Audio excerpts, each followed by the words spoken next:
وای ما ته تنده ورسېدله تږی شوم ما عرض وکړ یا رسول الله اوبه مې پکار دي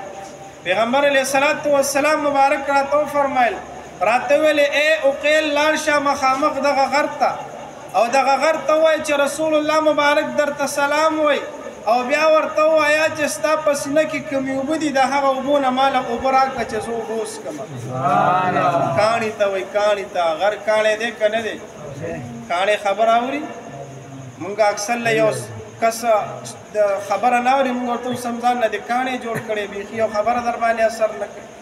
نو کاڼی خبره نه اوري خو چې رسول الله مبارک ورته خبره وکړي بیا کاڼی هم چې دی خبره اوري او بیا کاڼي ته ربي کریم زبان ورکوي هغه غر ورته عرض کوي ورته وایي لاړ شه او رسول الله مبارک ته زما له طرف نه معذرت پیش کا ورته چې یا رسول الله زه معذرت کومه کله نه چې ربي کریم په تاسو باندې دغه آیات کریمه نازل کړی دی یا ایها الذین آمنوا قوا انفسکم واهلیکم نارا وقودها الناس والحجاره اے مؤمنانو مسلمانانو ځانونه هم د جهنم نه وساتئ او خپل بال بچ خپل اهل هم چې دی د جهنم د اور نه وساتئ هغه جهنم چې د هغې خشاک چې کوم دی نو هغه کاڼي دي او انسانان دي نو کله نه چې ما دغه آیات کریمه اورېدلی دی نو زه خو هم کاڼی یم که نه نو د هغه ورځې نه ما دومره جړلي دي د ربي کریم په بارګاه کې چې یا الله د جهنم هغه کاڼو کې ګورې چېرته ما ونه ګرځې هغه جهنم چې د هغې خشاک هغه کاڼي انسانان دي یا اله العالمینا ما ګورې په هغه کاڼو کې ونه ګرځې نو ما دومره جړلي دي چې اوس زما په سینه کې یو ساس کې اوبه هم نه دي پاتې چې تا دې درکړم نو ګوره کاڼي خو وجړل غر خو وجړل خو افسوس دا دی چې موږ تاسو مؤمنانو مسلمانانو ونه جړل او دغه آیت کریمه چاته نازل شوی دی موږ ته نازل شوی دی او که ربي کریم فرمایي چې د دې خشاک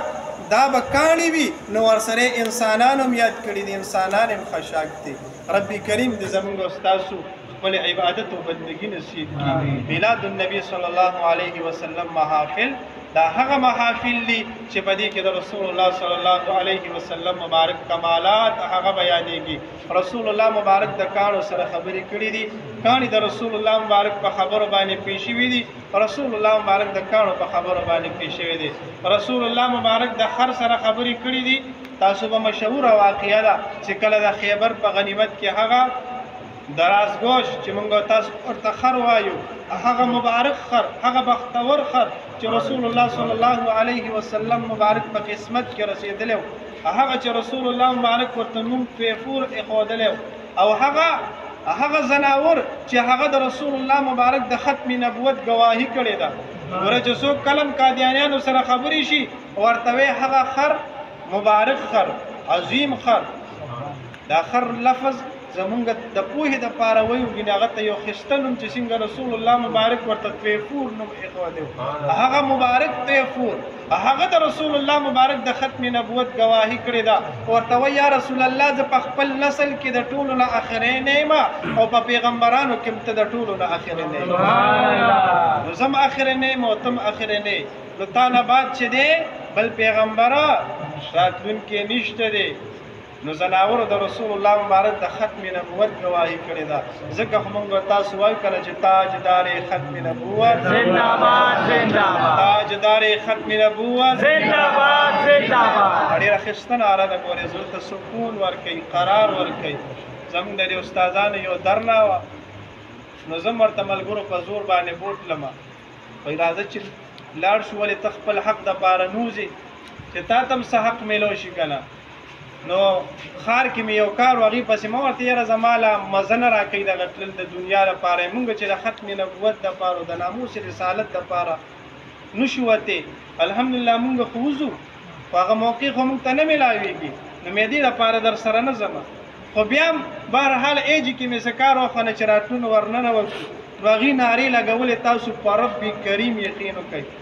چې ما ویلې چې دا سینه مې ویلې مې دې کې به څوک وایي چې تاجدار ختم نبوت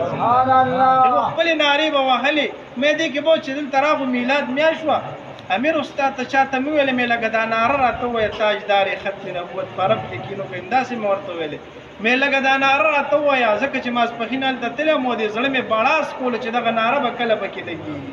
زموږ الحمدلله نارې د رسول الله مبارک دی زه خو بار بار ویمه مونږ صوفیه یو